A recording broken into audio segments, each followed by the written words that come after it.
Selamat datang kembali di channel saya, Timotius 2. Pada kesempatan ini kita akan membahas mengenai tips saat bimbingan proposal penelitian skripsi. Untuk itu kepada kita semua saya ucapkan selamat menyaksikan. Tips yang pertama yang akan saya sampaikan adalah kalau Anda mau bimbingan Anda menjadi lancar, menjadi baik, menjadi jelas,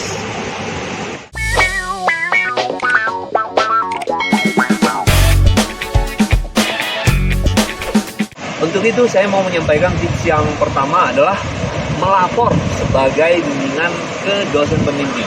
Setelah Anda mendapatkan SK pembimbingan, laporlah bahwa Anda adalah mahasiswa bimbingan dari dosen tersebut.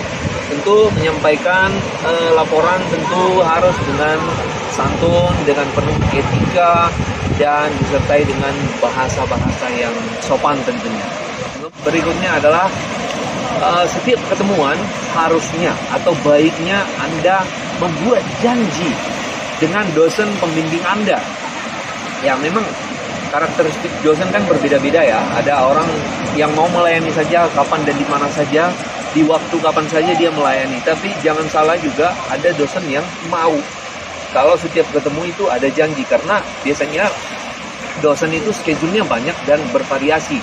Kalau hanya pekerjaannya hanya membimbing, mungkin dia akan melayani. Tapi sebagai dosen, pekerjaan itu sangat banyak, bukan hanya membimbing, tetapi menguji, mengajar, ikut seminar dan segala macam. Ya, jadi saran saya buat janji. Oke, tips berikutnya adalah rajinlah bimbingan dan konsistenlah pada saat bimbingan. Katakanlah misalnya kamu mau sekali seminggu, katakanlah misalnya kamu 2 kali seminggu atau 3 kali dalam seminggu, maka minggu depannya juga 3 kali. Jangan kamu datang hari Senin, maka datang 2 bulan berikutnya, atau datang 3 bulan berikutnya. Itu namanya angin-anginan atau non-konsisten. Jadi usahakan rajinlah bimbingan sesering mungkin. Kemudian adalah selalu berkomunikasi dan jaga interaksi yang baik dengan pembimbingmu. Jadi kalau misalnya tidak ketemu, ya tetap jalin komunikasi melalui email, SMS, atau melalui fitur WhatsApp atau sarana komunikasi yang lain. Yang kemudian adalah selalu bawa kartu bimbingan saat ketemu dosen pembimbing kamu. Nah, tentu kenapa ini sangat penting, karena di dalam kartu bimbingan itu kita akan menulis apa saja poin-poin pertemuan kita atau pembahasan materi yang sedang kita bahas atau yang sedang kita bicarakan, dan itu akan termuat di dalam kartu bimbingan itu. Nah, kalau kamu tidak membawa itu, bagaimana kamu akan mengkonsep, menulis, mengembangkan atau meneruskan tulisan-tulisan kamu di proposal maupun di skripsi kalau kamu tidak membawa kartu bimbingan? Untuk itu jangan lupa selalu bawa, ya. Usahakan selipkan di dalam tasmu di tempat tertentu.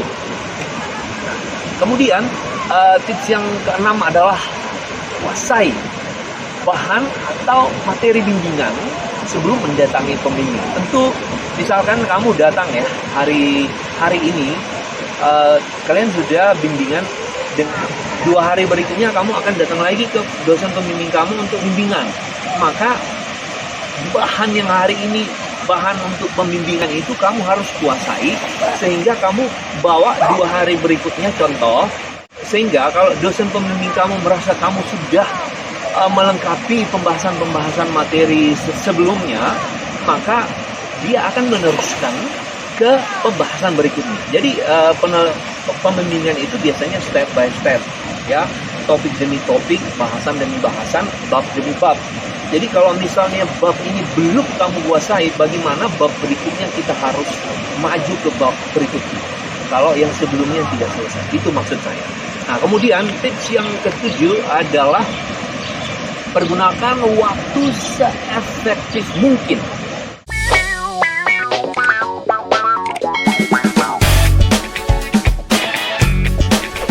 usahakan interaksimu dengan pembimbing itu bagus, ya, gunakanlah untuk berdiskusi, gunakanlah untuk berwawancara, bila perlu kamu bertanya sama dosen pembimbing kamu, sehingga dari situ dia akan memberikan masukan-masukan kepada kamu lah tentunya.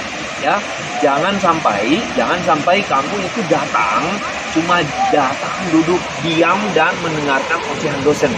Ya, dalam proses pembimbingan itu baiknya dosen pembimbing dengan mahasiswa itu saling interaksi, ya, tukar pikiran. Ya, saya mau beritahu bahwa dosen juga lupa. Tapi kalau kamu sering menyinggung, sering membahas, maka dosen juga akan kembali ingat tentang materi-materi yang dikuasainya.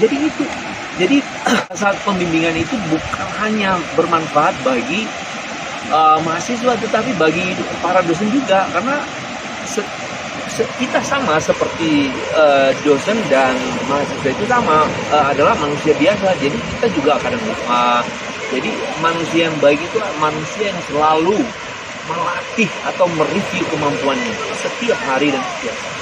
Mungkin dengan kamu bimbingan dengan dosen kamu, maka dosen itu makin terlatih. Apalagi kamu punya wawasan baru, punya input baru, dosen akan tertantang untuk berkomunikasi dengan kamu. Ya, oke. Kemudian bimbingan itu harus teratur dan konsisten. Ya, jaga untuk sekali seminggu, 2 kali seminggu, 3 kali seminggu, jangan sekali sebulan, jangan sekali 2 bulan. Upayakan agar pembimbing tergerak untuk membantu kemajuan penulisan proposal atau skripsi kamu. Jangan sampai dosen pembimbing itu ilfil itu ya sudah nggak perhatian lah, nggak peduli sama kamu. Untuk itu jagalah sikap sebaik dan seserius mungkin.